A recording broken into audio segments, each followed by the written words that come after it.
Assalamualaikum warahmatullahi wabarakatuh. Baiklah, di sini saya akan mempresentasikan materi tentang anggaran sektor publik pada mata kuliah akuntansi sektor publik. Yang terhormat Bapak Zaharman SE MSI AKCA. Sebelumnya saya akan memperkenalkan diri terlebih dahulu. Nama saya Nisa Febrianti dengan NIM 2262201041. Materi yang akan kita bahas pada presentasi kali ini yaitu 1. Pengertian dan konsep anggaran sektor publik, 2. Fungsi anggaran sektor publik, 3. Karakteristik anggaran sektor publik, 4. Proses penyusunan anggaran, 5. Jenis-jenis anggaran sektor publik, 6. Pelaporan anggaran sektor publik, 7. Evaluasi anggaran sektor publik.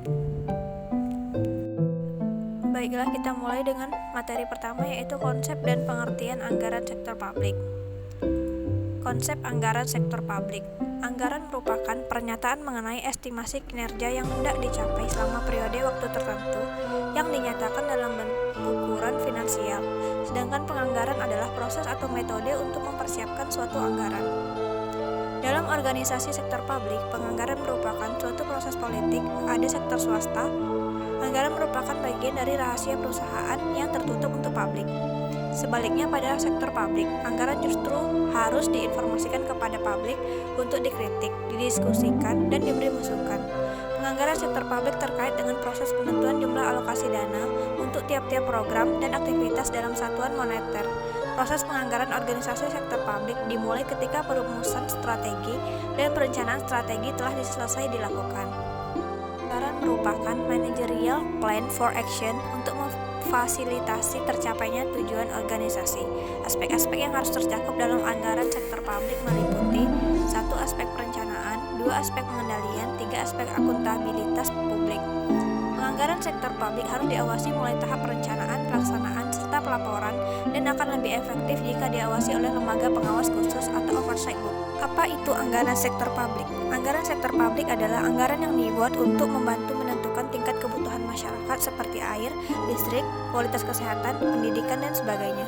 Penganggaran sektor publik adalah proses penentuan jumlah alokasi dana untuk tiap-tiap program dan aktivitas dalam satuan moneter yang memuat aspek perencanaan, pengendalian, dan akuntabilitas publik. Dapat dinyatakan bahwa anggaran publik merupakan suatu rencana finansial yang menyatakan beberapa biaya atas rencana yang dibuat, berapa banyak dan bagaimana cara memperoleh uang untuk mendanai rencana tersebut. Jadi, anggaran sektor publik adalah perencanaan finansial tentang perkiraan pengeluaran dan penerimaan yang diharapkan akan terjadi di masa mendatang dengan melihat data yang diperoleh dari masa lalu sebagai acuan penetapan anggaran. Fungsi anggaran sektor publik. Fungsinya yaitu 1. Sebagai alat perencanaan, 2. Sebagai alat pengendalian, 3. Sebagai alat kebijakan fiskal, 4. Sebagai alat penilaian kinerja, 5. Sebagai alat koordinasi dan komunikasi, 6. Sebagai alat politik. Materi selanjutnya yaitu karakteristik anggaran sektor publik. 1. Anggaran dinyatakan dalam satuan keuangan dan satuan selain keuangan. 2. Anggaran umumnya mencakup jangka waktu tertentu, 1 atau beberapa tahun. 3. Anggaran berisi komitmen atau kesanggupan manajemen untuk mencapai sasaran yang ditetapkan. 4. Sekali disusun, anggaran hanya dapat diubah dalam kondisi tertentu. Yaitu proses penyusunan anggaran. Proses penyusunan anggaran. 1. Perencanaan. Merencanakan kegiatan atau program kerja. Apabila perusahaan memiliki tim perencanaan, hal ini akan menjadi tugas mereka dengan segala analisis bisnis yang dilakukan. 2. Persiapan. Perusahaan membutuhkan waktu untuk mempersiapkan anggaran. Dalam tahap ini, persiapan tidak hanya dilakukan oleh staf keuangan saja, tetapi butuh kerjasama semua divisi dalam perusahaan supaya tahap penganggaran bisa berjalan dengan baik. 3. Pengesahan. Tahap penentuan anggaran, manajer beserta direksi akan melakukan pengesahan anggaran. Setelah itu melakukan pengkajian dan juga kelayakan rancangan anggaran yang telah disusun oleh masing-masing pengguna anggaran. 4. Pelaksanaan anggaran. Dalam proses pelaksanaannya, tim perencanaan atau tim khusus akan melakukan monitoring dan evaluasi singkat untuk kemudian dilaporkan kepada pimpinan secara berkala. Jika ditemukan anggaran terpaksa berlebih karena faktor eksternal yang tidak dapat dihindari, maka diskusi dan penentuan solusi harus segera dilakukan. Proses penyusunan anggaran sektor publik. 1. Tahap persiapan anggaran.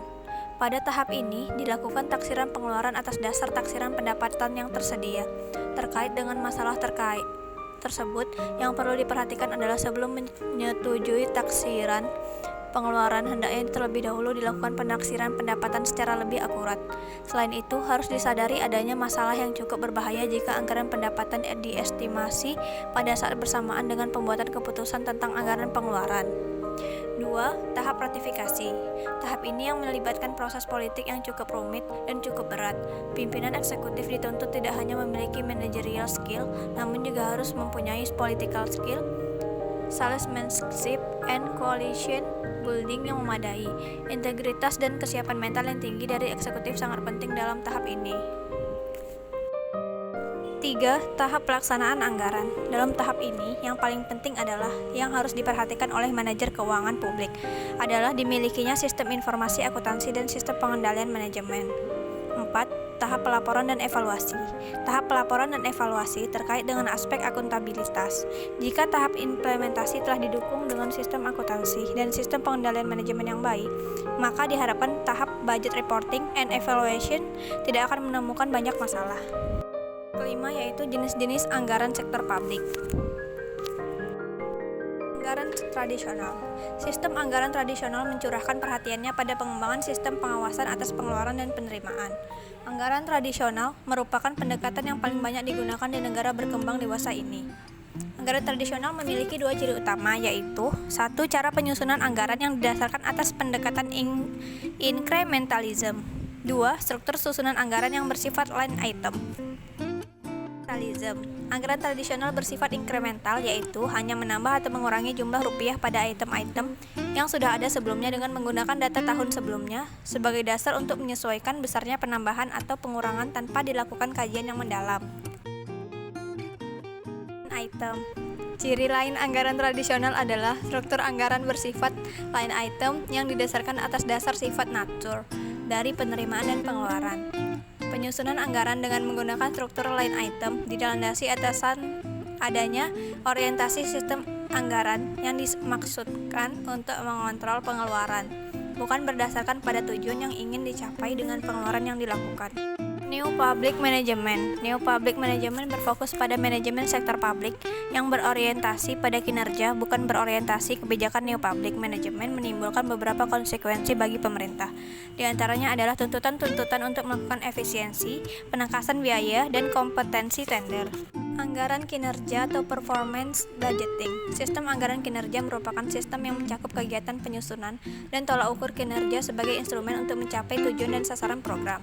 Penerapan sistem anggaran kerja dalam penyusunan anggaran dimulai dengan perumusan program dan penyusunan struktur organisasi pemerintah yang sesuai dengan program tersebut. Zero Based Budgeting atau ZBB. Penyusunan anggaran dengan menggunakan konsep Zero Based Budgeting dapat menghilangkan incrementalism dan line item karena anggaran diasumsikan MOL atau Zero Base tidak berpatokan pada anggaran tahun lalu untuk menyusun anggaran tahun ini. Namun penentuan anggaran didasarkan pada kebutuhan saat ini. Dengan ZBB, seolah-olah proses anggaran dimulai dari hal yang baru sama sekali. Programming and Budgeting System atau PPBS.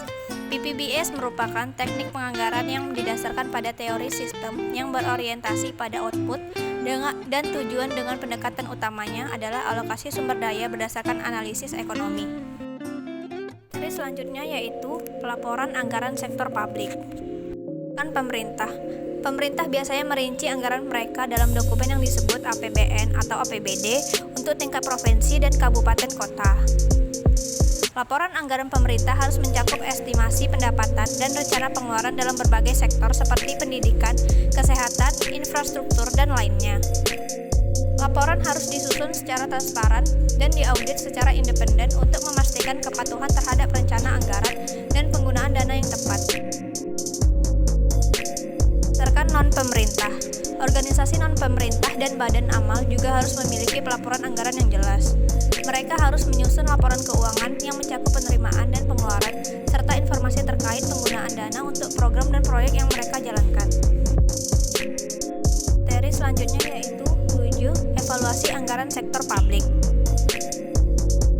Menurut pemerintah, tujuan utamanya yaitu untuk memastikan bahwa dana publik yang dikumpulkan dari pajak dan sumber pemerintah lainnya digunakan secara efisien, efektif, dan sesuai dengan kebijakan dan prioritas pemerintah. melaporkan secara terbuka kepada publik tentang pengeluaran anggaran dan hasil kinerja. Regulasi.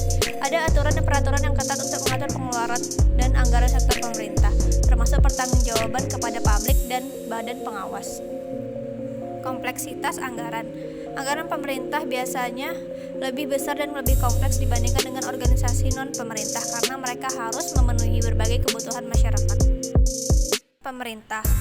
Tujuan utama seperti organisasi nirlaba, mereka bertujuan untuk memastikan bahwa sumber daya yang diterima dari donor, sumbangan, atau dana lainnya digunakan sesuai dengan tujuan organisasi dan untuk maksud yang diinginkan.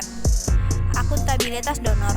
Organisasi nirlaba memiliki tanggung jawab terhadap donor dan seringkali harus melaporkan kinerja dan dampak kepada mereka. Transparansi. Organisasi nirlaba biasanya harus menjaga tingkat transparansi yang tinggi terkait dengan pengeluaran dan penggunaan dana yang mereka terima dari pihak ketiga. Tujuan kemanusiaan atau sosial. Anggaran organisasi nirlaba seringkali digunakan untuk tujuan sosial atau kemanusiaan, sehingga evaluasi fokus pada pencapaian tujuan sosial atau misi organisasi. Simpulan. Penganggaran sektor publik merupakan proses yang sangat vital bagi organisasi sektor publik. Anggaran publik penting sebab anggaran membantu menentukan tingkat kebutuhan masyarakat. Anggaran merupakan instrumen kebijakan fiskal pemerintah untuk mempengaruhi keadaan ekonomi melalui kebijakan pengeluaran dan perpajakan. Dengan anggaran, pemerintah dapat mengalokasikan sumber daya yang langka untuk menggerakkan pembangunan sosial ekonomi, menjamin kesinambungan, dan meningkatkan kualitas hidup masyarakat. Dan yang penting lagi, anggaran merupakan sarana untuk menunjukkan akuntabilitas pemerintah terhadap publik. Sebelum mengakhiri presentasi kali ini, izinkan saya berpantun terlebih dahulu. Siang-siang pergi ke kota, jangan lupa beli alpukat. Demikian presentasi saya, semoga bisa bermanfaat. Assalamualaikum warahmatullahi wabarakatuh.